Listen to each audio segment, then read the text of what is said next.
And good morning. Welcome to Up to the Minute. It is Friday, March 27th. I'm Todd Duplantis. We are very happy to have you with us on the show. I'm joined by a number of guests today, but first, my co-host, Brittany Pacheco, who'll be joining us throughout the show. And we also have Dr. Maya Durnovo, who has a special thing we'll be talking about, and Mr. Rudy Cavazos. Thank you all for being here today. We're going to be speaking with you in a moment on some information that really everyone out there needs to know about some services that are available. But first, Brittany, we had a major announcement that came out yesterday, and we are extremely excited to announce this. Harris County Judge Lena Hidalgo approved a waiver that will allow Houston Community College to use its high-capacity 3D printing labs to produce mass quantities of protective face shields to assist MD Anderson Cancer Center, Memorial Hermann Health System, and Baylor College of Medicine. That was an announcement that went out yesterday. Of course, our chancellor says that HCC is proud to be partnering with TXRX Labs and our local area hospitals to address the shortage of personal protective equipment for our healthcare providers out there in the front lines. And Dr. Maldonado goes on to say our innovative programs and services are in place to support and further our community's citizens in progress. And that is no different during the challenging times such as the one we currently face with the coronavirus. Now, this will be happening at two locations. One of them is the Idea Studio at the West Houston Institute. I'm sure you're all familiar with that. And the Advanced Manufacturing Center at HCC's Stafford campus. Brittany, this is really a game changer. You've heard so much in the news, especially with the press conferences recently with the Mayor Turner, and Judge Lena Hidalgo, talking about the fact that there aren't enough PPEs, as they're called, out there for first responders. And here we are joining in the fight to make sure that we produce them for the community. That's certainly exciting. It is certainly exciting, just because of the fact that I don't think many people outside of maybe our HCC family are aware of all the things that we offer at HCC, especially at both the West Houston Institute and at Stafford campus. Having this kind of equipment that can help the greater good, the whole population here in Houston. And so I think it's amazing that HCC has been given this opportunity to, kind of just be thinking outside of the box. Okay, what are ways that we can help during this crisis? And it's incredible that we've been waived, that we are able to step in, however little or however much we can help. I think it's incredible that educational institutions are helping in their own way. And it sounds, it just goes along with kind of the mission of community colleges to be responsive to not only the workforce industry, but we're being responsive now to the community in a time of need. And we're able to use our facilities and our equipment and partner with TXRX Labs to get this done. And it certainly makes you proud to be here at HCC during these times. It does. And Todd, you've heard me say on this show. Brittany, you've heard me say multiple times on this show, the middle name in our institution name is community. We're Houston Community College. And I think the fact that that's very central to who we are and how we service our community. It's not just for education needs.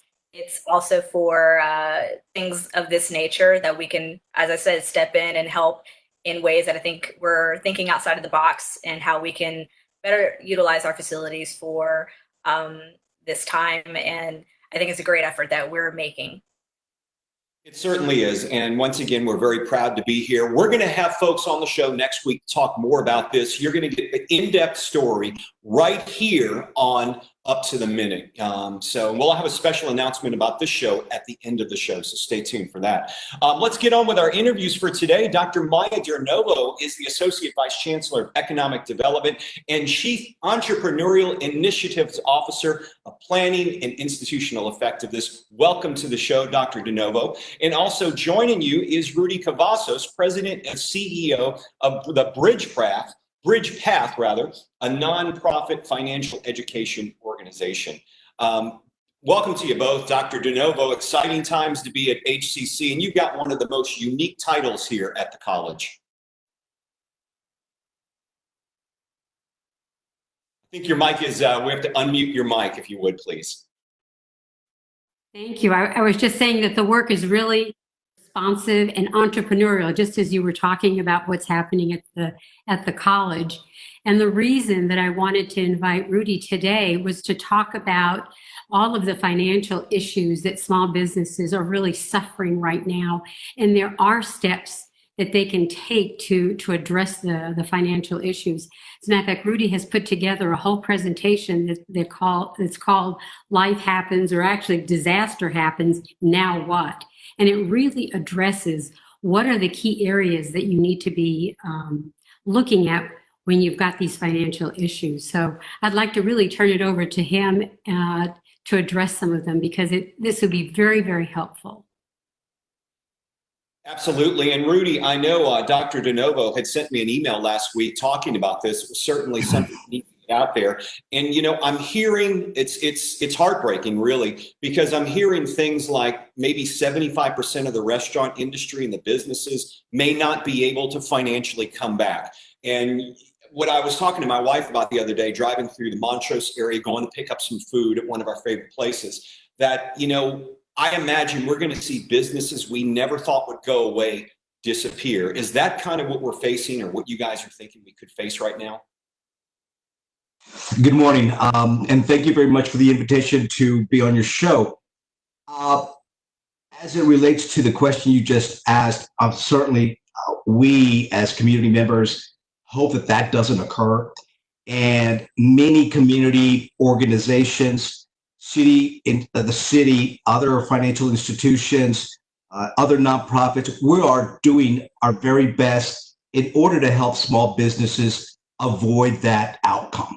And by providing vital information now and asking small business owners as well as consumers that now is the time to change your spending behavior right now. And it could be temporary. We're hoping that it's going to be temporary.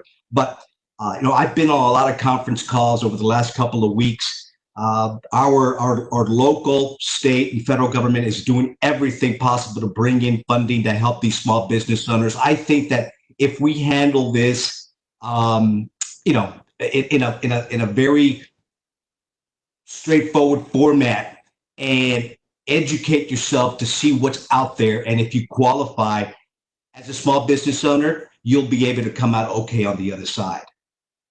You know, is this something, this is such a unique situation we're going through right now. When a hurricane is coming through, you kind of know it's coming. You watch it on the news for maybe a week and determine through the cone of uncertainty where it's going to wind up. And when a situation like Harvey hit us, we knew eventually the water was going to recede, people could rebuild again. But a situation like this, we don't know how long we're going to be out of work for many of us, and we don't know how long businesses are going to be closed. As a small business owner, what can you do right now? You're already closed, but what can you do to take steps to help you as we move forward through this? That's a great question. And, you know, this is something that we, for decades, have been trying to teach in our education website, workshops and seminars.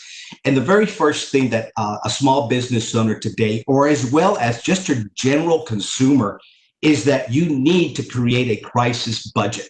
We all hate the word budget, but this is the time that we need to create a crisis budget. What does that mean, a crisis budget? What a crisis budget is, where you have to write down every single expense that you're incurring in your household, every single expense that your business is incurring on a monthly base, and also notate all fountains or streams of income, and look at that information. And guess what? As far as variable expenses are concerned, because fixed expenses, whether you're a consumer or a business owner, they're fixed. You have to pay those every month. But variable expenses, that's where you can cut. That's when you can start eliminating some outgoing cash and revenue, so that you can outlast, hopefully, this situation that could maybe last 3 months, 6 months. We don't know yet. However, you need to do that right now. Create that survival budget and eliminate anything that is not absolutely necessary. We call that evaluating your needs and wants. And in this moment, That should be a very small list of needs. The wants we can do away with for a few months, but really look at those needs and stick to those. So you talk about eliminating certain things, and let's say I'm a small business owner. I've got a cleaning business, and we're not doing any business right now, so I've had to shut it down. I've had to lay off or furlough some employees. What unnecessary things can I cut immediately that a lot of business owners could do? What are some of the top 3 things you could get rid of?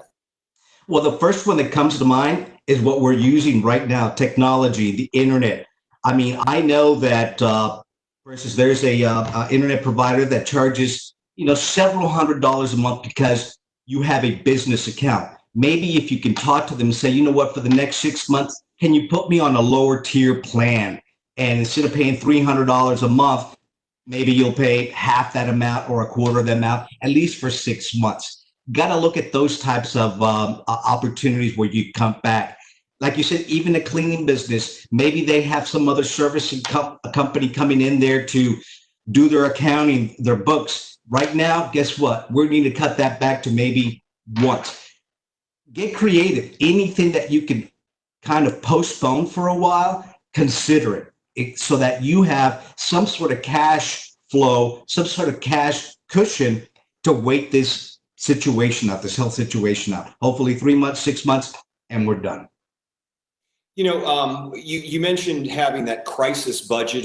Would be the same thing as having a rainy day fund, or something set aside that you're only going to use when you have that flood or when you have a situation like this. Is that what you're talking about for business owners? Actually, Todd, those are 2 different things. The crisis budget is an evaluation of the absolute needs that you have today to maintain your household: rent, car payment, insurance, utilities, period. Everything else, consider maybe scaling back. The rainy day fund, that's something that you and I have been taught. We're taught for many years. This is something that we teach our participants today, putting something aside, a little money every month for that rainy day, which is today. So unfortunately, 3 out of 10 consumers don't even have a rainy day fund or an emergency fund, 3 out of 10. And 1 out of 4 have a checking account, but they don't have enough money in there to cover 3 months worth of household expenses. And I keep talking about households and consumers, but this, you can look at it, and it applies to small business owners. The same thing. If you're a small business owner, you're bringing in your revenue, setting aside something for that rainy day. A lot of the small business owners that we consult with and mentor don't have that rainy day emergency fund. Can I just add, the government just came out with a Paycheck protection program. Are you familiar with that? Where that's the program where if you have employees and you keep them on and you pay their salaries, the government will actually pay that, and then that loan is forgiven. That apparently is one of the initiatives that's coming out from this bill that's getting ready to pass. Yes, I think this was directed towards me. Yes, that's one of the components of that bill, and I know that in this bill there are other great components, especially the small business loans. They even have a grant component for some small business owners. You're looking at small business loans with an interest rate of maybe 2 3/4, maybe a payback of 30 years. So our government is actually doing a really good job to make certain that our small business owners are going to be able to survive this. And our community partners, like you and I, we're going to be out there disseminating this information to make certain that everyone is taken care of. So Rudy, if people need information and they're at home, and I also hear numbers that maybe 70% of America have about $400 in their checking account right now. That's reality. And from what I understand with restaurants and small businesses, their profit margin is very slim, and having a couple of weeks out really breaks everybody. So where do you start? I mean, you've gotten shut down. You can't send people to work. You may be doing a little bit of takeout food if you're a restaurant, Where do you start right now if you're a small business owner and you didn't have that rainy day fund? What would you suggest to them right at this point? Well, the first thing that I would do is I would take a look at my obviously my income and see what other sources of income I have. And let me just throw this out as a suggestion. You're talking about restaurants and takeout and delivery. You know, not all restaurants have that opportunity or that capability. If I'm a restaurant owner and I have a couple of vans used to deliver food, maybe I would outsource my vans to another restaurant partner and say, look, you can use my vans, pay me X amount of dollars, and we can deliver the food, and everybody wins. But first and foremost, I would definitely also recommend don't avoid your creditors, don't avoid your vendors. Pick up the phone today and call them and say, look, I've got 3 credit cards with you, Mr. Financial Bank.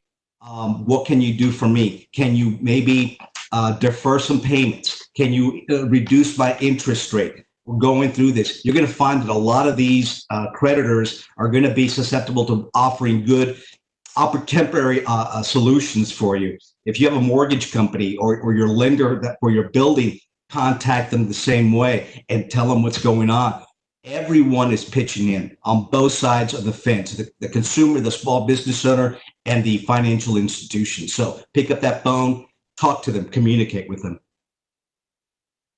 Rudy, BridgePath, maybe you could briefly tell us, for folks who aren't familiar with BridgePath, what you guys do. And you're a nonprofit. Are your services available for free? Can people log online to find you? Maybe you can give us that information. Sure. Thank you, Todd. Yes, the BridgePath, we've been in business. We've been doing financial, personal, and small business consulting mentoring for over 20 years, probably closer to 30. And we do have a website, thebridgepath.org. We do help and mentor small business owners as well as consumers on the very issues that we're talking about today. How do I make a better spending plan? How do I begin saving for a rainy day? In this crisis mode, you know, our phone is ringing off the hook. We're talking to a lot of small business owners and giving them some advice on what they need to do today, i.e., contact your creditors, i.e., look at where you can come up with an additional stream of income, i.e., talk to your mortgage or talk to your the financial institution that's got the mortgage on your business. It's about communication. That they're not gonna they don't read minds. You have to contact them, let them know where you're at. Don't make any false promises that you're not going to be able to keep. Just be upfront with them. You'll find that your creditors will be able to help. Another thing, Todd, as you mentioned, the website and obviously, fortunately, right now, a lot of the consulting and mentoring that we're doing is by telephone. So we're still very busy, and we consult with people every 30 to an hour, and that's what we provide. And our services, the mentoring is absolutely free. There are other programs and services that we provide that there's a nominal fee, but to talk about a crisis and what do I need to do today, we can offer that for free. Rudy, that's incredible information and great information to get out there for folks who may be struggling right now just to figure out what they're going to do next. Their business is shut down and they need some answers. You can contact thebridgepath.org to get a hold of Rudy and his folks over at the BridgePath. Dr. DeNovo, do you see, I mean, we really don't know how long this crisis is going to last, but working with entrepreneurs, do you see that we're going to come out of this whole thing with a whole different mindset as an entrepreneur? Of course, a different mindset. And I think we're going to learn some new technologies because obviously all of us have to learn the tools to continue to do business. So just like us here at HCC, we're learning the new tools as well.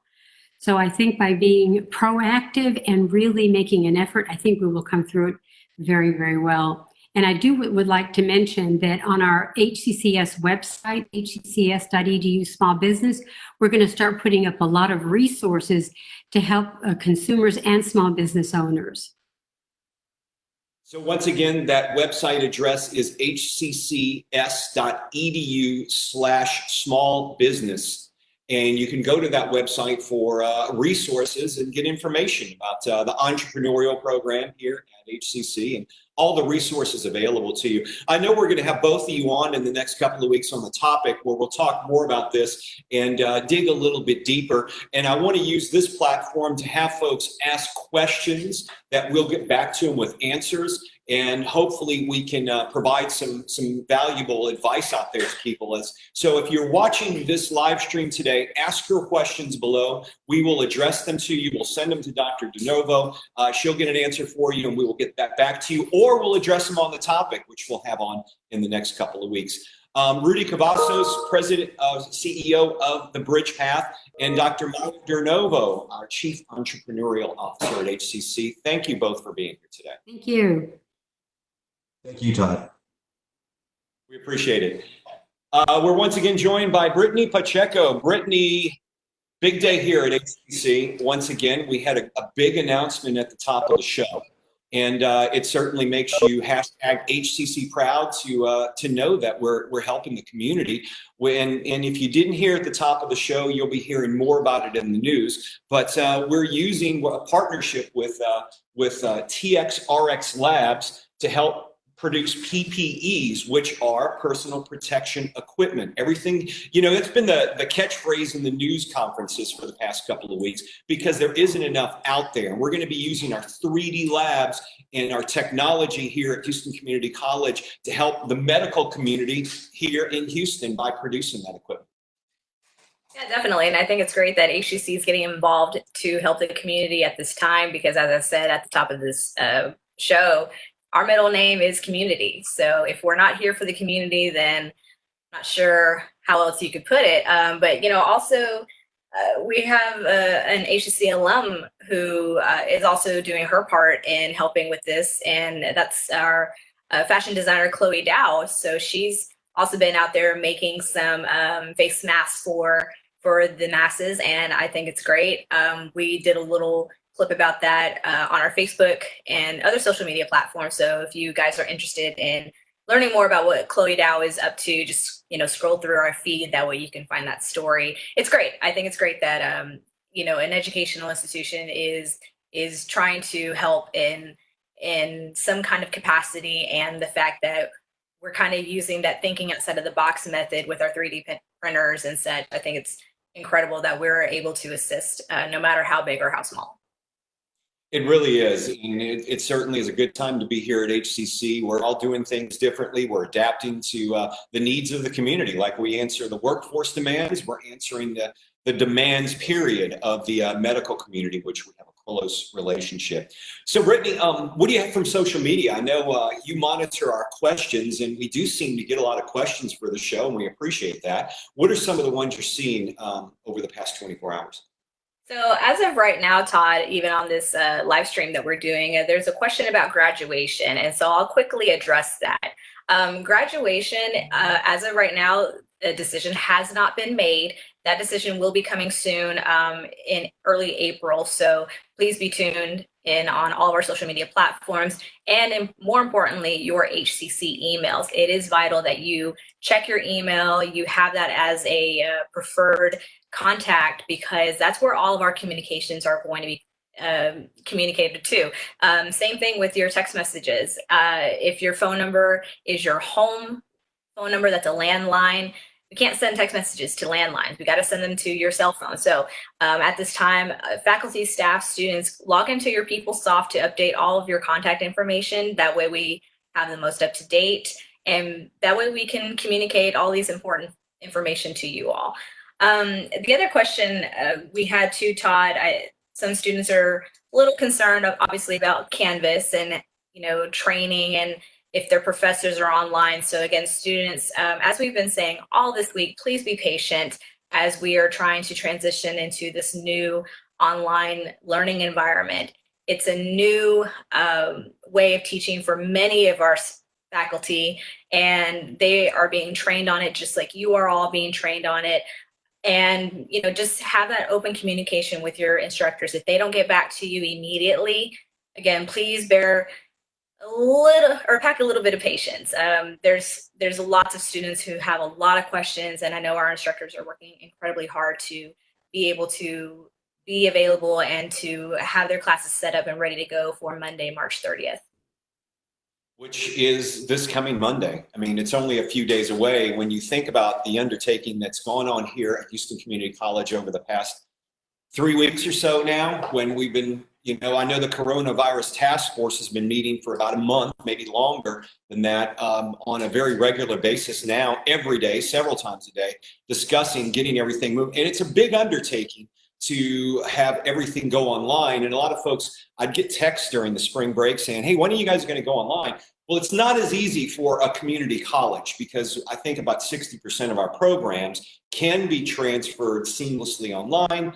The rest of them, welding, all these others, they're special courses that we have to look at how we're going to get through it to students. So students, please be patient because this is a huge undertaking, and our faculty and staff, I can tell you, are doing everything that they can to make sure Monday comes around and we're ready to go.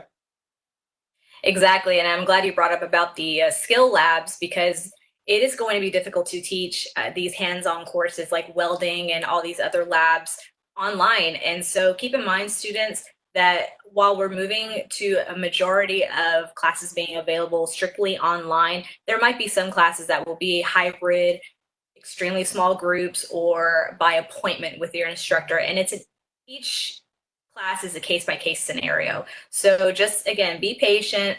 Please keep that open dialogue with your instructor. Allow some time for them to respond because they not only have your class to worry about, they have probably several other classes to worry about as well, and several other not hundreds necessarily, but several other students as well to get back to. So again, just, please pack some patience and, be kind, be courteous, and we're working very hard to get you everything that you need to be ready for next week. And, as we move on to the end of this show, I want to remind everyone, and we do have an announcement to make. Starting today, at least for the time being, while we're in this new remote world here where people are dying from information, we appreciate the support on this show. The show has grown drastically beyond our dreams because people need information, and that's what we're here for, to provide you information, timely information every day, and keep in touch with you and to take your questions and comments. We will start a 1 p.m. edition of the show this afternoon. And the afternoon editions of the show will be a little different. We'll have we will be presenting student perspectives. We'll have live interviews with several of our students, starting with the folks who work at HCCTV, who many are international students and have a whole different perspective than we do of everything that's going on now. So we will talk about that at 1 o'clock. We have a special guest, Carolina, will be joining us today, and she's released a great video on social media. We also got Joellen Saucier from Financial Aid Department, who will be talking about some things you'll want to hear at 1 p.m. today. And Michael Garfield, the high-tech Texan, will join us to talk about streaming devices. Are you bored at home, looking for things to do? Well, he's going to talk about streaming apps, free streaming that's available, and deals. All that's coming up at 1 p.m. today. So we got a lot going on, Brittany. Yeah, we do have a lot going on. And Todd, one thing that is also going on and equally important, aside from all of this coronavirus conversations, is about the census. And I'm only bringing this up because it is vital for us as an educational institution to be sure we have a head count of everybody, whether you're documented, undocumented, it doesn't matter. This will impact on our funding. It not only impacts public institutions, it also impacts on clinics and just various other organizations that are supported by the government. So please be sure to participate in the census. I actually just got mine in the mail earlier this week. So got to take care of that. You can do it by phone, by mail, or easily go online if you have the ability to get online. And you can go to the census website at 2020census.gov. That's right, 2020census.gov. It is available online. Even if you get it in the mail, you can go online. It takes about 5 minutes.